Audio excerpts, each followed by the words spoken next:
Hello guys, so welcome to today's show. My name is CHUKS. I am on GFL TV, the home of football. So if today is the first time we see our program, for you will bring you the latest Arsenal news update as they drop all over the world. So for now, I must start today's morning show. Alright, so Paul Merson, who is one of our Arsenal legends, going to talk about the Arsenal and Manchester United game.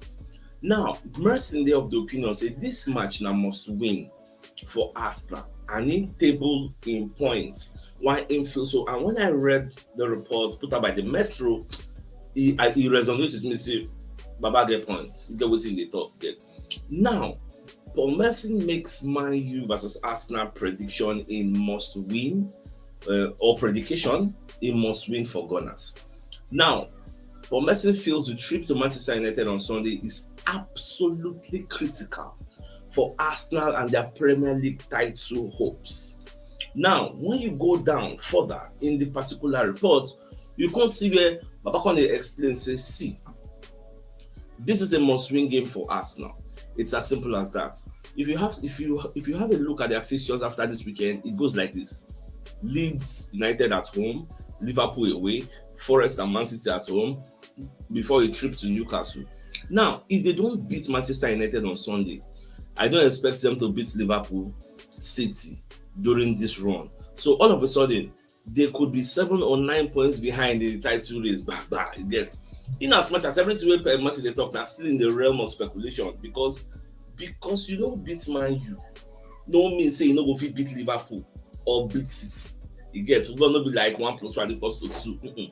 It is very, very different.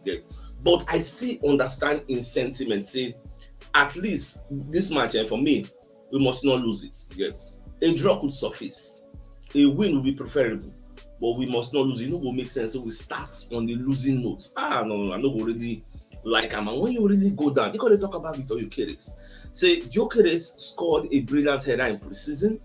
When Arsenal under pressure in certain games, will become a nuisance to opponents by running this channel and walking the defenders. He's a real presence in front of goal, and you can count on him to cause problems to opponents. I think Arsenal can win the league if they can keep all their main players fit. I'll be shocked if Gyökeres, Saka, Martinelli all play 35 games and Arsenal still don't win the Premier League. They're massive favourites if that's happened. You get.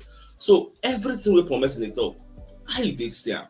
You subscribe to a line of thoughts when they talk, say, this Man U match that must win for us. So if we no win now, how won't they win Man City? How won't they win Liverpool? But they know they send Liverpool. I watch yesterday. I still come for that one. Maybe we watch what happened to Liverpool yesterday. Now, after the Liverpool match, they can't even ask Jamie Carragher, say, which team you think safely challenge Liverpool for this title race? He said, I'll probably edge for Arsenal, because who will challenge Liverpool for the Premier League this title this season? I'm saying Arsenal for him.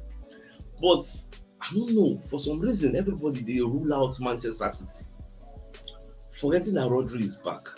And they also signed some decent players, and they still want to throw away some people they have. They don't already throw away James McCarthy. They want carry Rico Williams and Rico Lewis now. They want Seller. And they want to bring in Rodrigo. They still want to bring in Donnarumma and take out Ederson. Like, they don't already agree personal terms with Donnarumma. Like, people don't.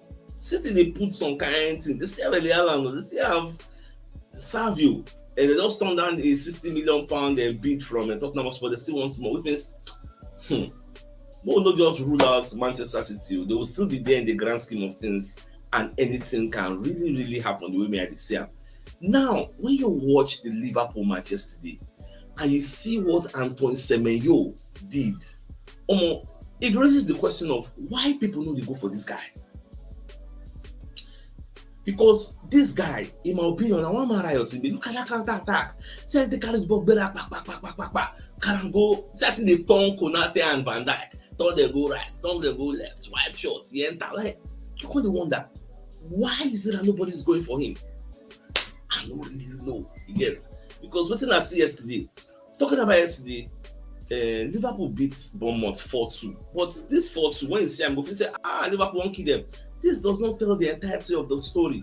When you watch that match, you go understand the points why they make, why they tell you, say, this Liverpool squad as they're like this now, it go hard for them to even get top 4 because they have a porous defense.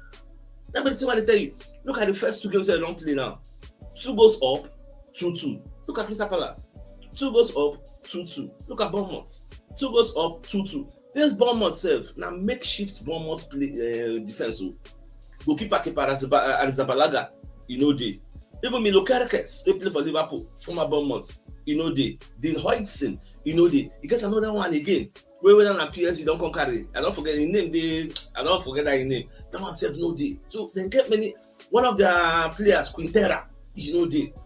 Diakite, they just banned like 2-3 days ago. The Russian come play. How many? Really, but he just packed them, say me they try, and they still tried because it could have ended up in 2-2 draw.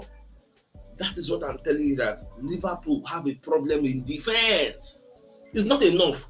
If at the time when I talk, say Arsenal have the most balanced squad in the EPL, people go say they will say maybe I'm not noticing at the top.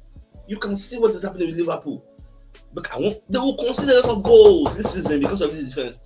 Because why? Now new players just come after one season and hey, they feel quite acclimatized because Frimpong, Kerkes, they are still new.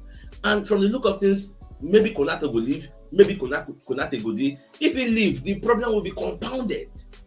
So that's why they tell you they go struggle, but before the season go end, who and who then go really sign.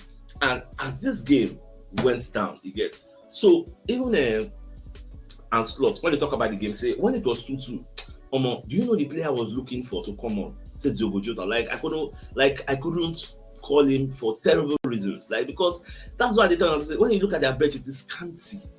No match changer there, no game winner. With their bench, all their strengths, the first 11.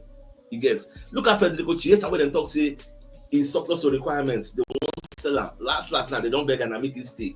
He gets, they go anywhere now.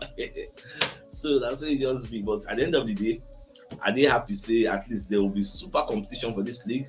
So even Jamie Carragher called the complaint, say, when they come out Florian Wirtz, put Federico Chiesa, it looks strange because that is not the type of quality we need, what we are used to. Because Diaz no day, Jota no day, you get, and Darwin Núñez no day. And who have you brought to replace them?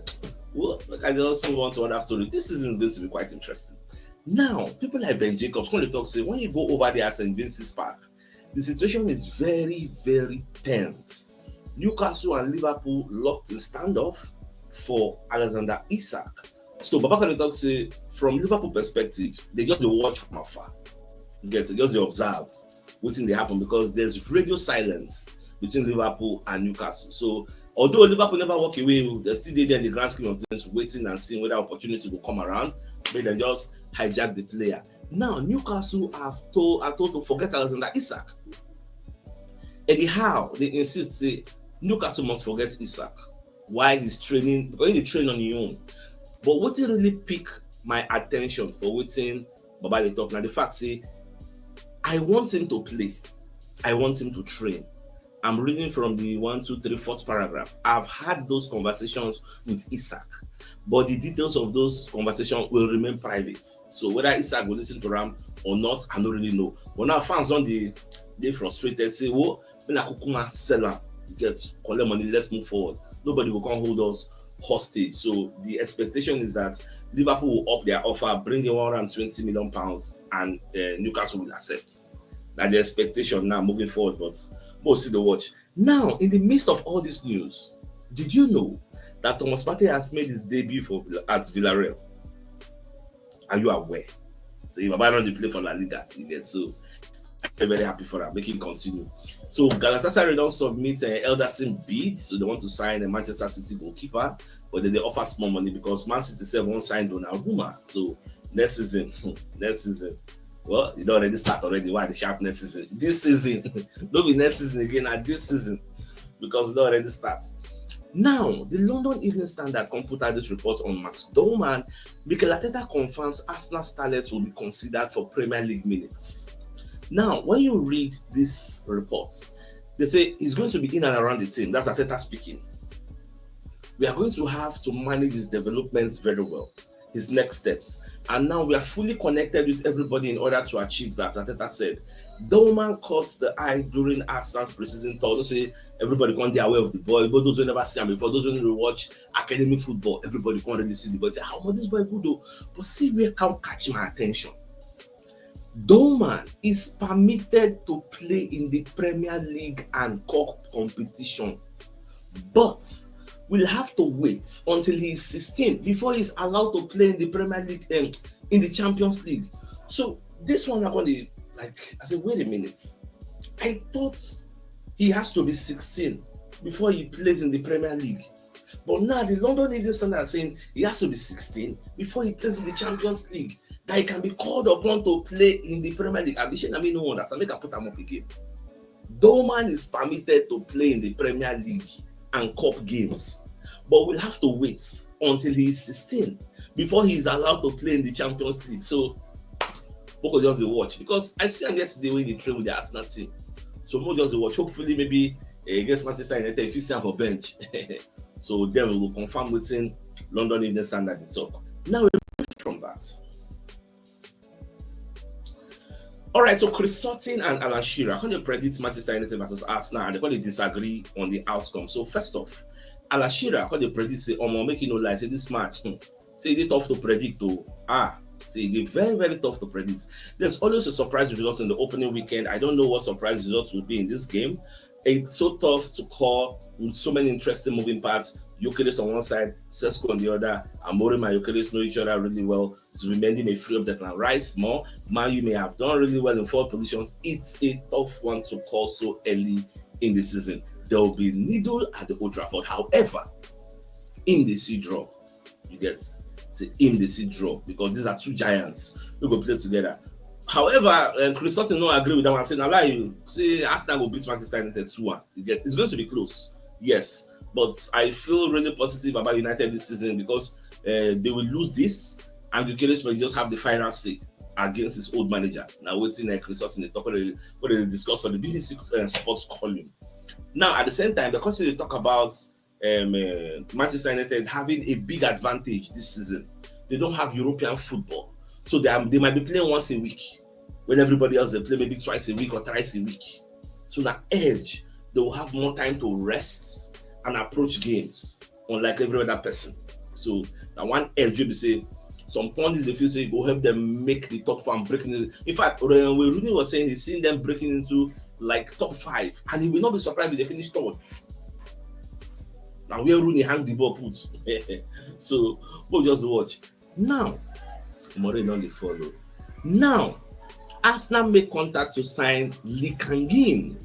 Manchester United also they follow the guy closely. So this report came out this morning, cut off side. So the current talk say Arsenal and Man U they follow the guy. They would like to sign the guy, because when they watch what did the guy do for the Super Cup, he came in, turned the game around, scored a beautiful scream. So that's why they say the guy at 24 years old. So Arsenal the reason why, because he's very, very versatile. At the same time, PSG, they won't sell him, because the position where they put the guy now rotational position. He no be first 11 material. So now just to come in for rotation. Now they put him. Now, I come to ask, okay, where the guy they play? Because they say PSG will be open to selling him if an offer comes in. I can't do my research. Okay, where the guy to play? So he can play left wing, he can play right wing, he can play attacking midfield. So his versatility is going to be very, very key. Which is why Arteta they interested, because those Arteta they take eye or take ear here say this player they versatile, is sabi this one, sabi that one. So not only us, because no matter how you want to look at it, even if we don't sign a very Chase, even though I would prefer we sign him anyway. But even if we don't sign him, we must still bring in somebody on the left wing, which is why they're looking at Lee Kangin. He can play the left, he can play the right, he can play through the middle. So either way you want to look at it, he's very young, he's 24, he's mobile, he's busy. I need the bomb outside. Yeah, so that one said another thing will be say Arsenal they look at. So Mikel Arteta when they talk about Victor Gyökeres and what to make with signer. In fact, this is a different interview. So Arteta when they talk say you can have all the data, but this guy has to come into the locker room with that pressure. The other data I know is how he's going to behave on the pitch, and with that security, that dominance, that arrogance to say, "Don't worry, coach, I will do it." Because Arteta on Gyökeres, the best data when you get on the player. Now the first phone call when you get with him, I wanted to just look at his reaction coming to Arsenal, putting on that shirt, the expectation. How do you handle it? If you open, if it's his eyes open like, wow, that's my dream. I want Arteta can explain. So now Arteta can say, see, This Victor Gyökeres, not be saying Beretta just come carry the guy give us. So he's been on the radar of the scouting department for a long time. But the reality is that you have to have an available space in the team, and now the time has come. Now make I add more context. There was a story that broke some time back. Say Edu Gaspar, Jason Aito, that's Edu Gaspar and the assistants, and some other people, they looked at Gyökeres. Edu Gaspar and I can't decide then. Say this guy now like second tier player. Say feel saying go they fit for purpose for us now. That's why I tell you say the scouting department already get in Dozia. They don't look at. But Edu Gaspar can look at the likes of Darwin Nunes, wey come Liverpool and Gbera, so when they assume say this one fit come there, no go Gbera, abeg go no go for am, go for Sesko. But the same argument can be made for Sesko. The same Sesko that plays for RB Leipzig. What is the guarantee that he will come to the EPL and Gbera? Which is the argument Paul Messi is making later on. I will see show you Paul Messi made that argument. Now, he writes when they talk say Arsenal and Gyökeres, say Gyökeres is on the high. Not even Paul Messi now, he write made that argument. Say Gyökeres is on another level to Sesko. Because he could explain, say Gyökeres for the whole of Bundesliga he scored 13 goals in 38 games. Whereas Omar Mamouche, wey be say come up for the Bundesliga January go join Manchester City, don already score 15 goals. So if Mamouche can score 15 by January, you play the entirety of the season score 13. That means you don't even reach Mamouche level. You get that shows you as a striker you are not prolific, you're not clinical. That says to me as a striker you should be scoring more at that level. So you are coming to Manchester United. I think Gyökeres has got such great ability and physical. I think he's going to be on another level. He will get 15 goals. Baba, me I tell you for free. Gyökeres will get more than 15 goals. 15 goals will be like a norm for where the guy did. Now the way that we me, they see I'm not gonna lie for you.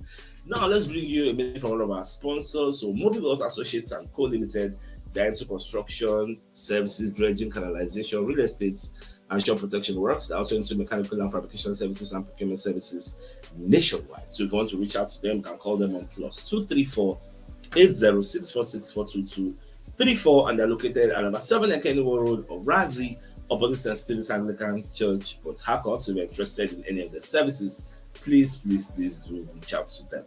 So the biggest news of the day, number the fact say Paul Messi, he talks say Manchester United game on one play. Say that game I must win, and Arsenal must ensure they win that game if they won't win the Premier League this season. So with that being said, I think it's a fine place for us to call the show and end till I come here later in the evening to give you the evening news. So then, thanks for tuning in. Enjoy the rest of your day. All right, guys. Ciao.